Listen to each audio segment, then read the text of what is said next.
இயேசு கிறிஸ்துவின் நாமத்தில் வாழ்த்துக்கள். இன்றைய வேத தியானம் சிறிய கதையுடன். ஒரு நாள் ஒரு பள்ளி ஆசிரியர் கரும்பலகையில் ஒரு பெரிய கோட்டை வரைந்தார். பிறகு மாணவர்களிடம், இந்த கோட்டை அழிக்காமலும் தொடாமலும் இதை சிறியதாக மாற்ற முடியுமா என்று கேட்டார். யாருக்கும் சரியான பதில் தெரியவில்லை.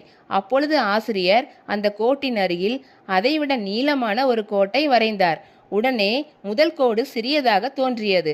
அப்பொழுது ஆசிரியர் கூறினார், வாழ்க்கையில் வரும் பிரச்சனைகள் அந்த முதல் கோட்டை போன்றவை. அவை நமக்கு மிக பெரியதாக தெரியும். ஆனால் தேவனுடைய கிருபையையும் ஆசிர்வாதங்களையும் நினைத்து பார்த்தால் அந்த பிரச்சனைகள் சிறியதாக தோன்றும். பேதுரு கடலில் நடந்தபோது இயேசுவை பார்த்தவரை மூழ்கவில்லை. அலைகளையும் காற்றையும் பார்த்தபோது பயந்து மூழ்கத் தொடங்கினான். பிரச்சனைகளை பார்க்காதீர்கள், தேவனை பாருங்கள். உலகத்தில் உங்களுக்கு உபத்திரவம் உண்டு, ஆனாலும் திடன் கொள்ளுங்கள், நான் உலகத்தை ஜெயித்தேன். ஆமேன்.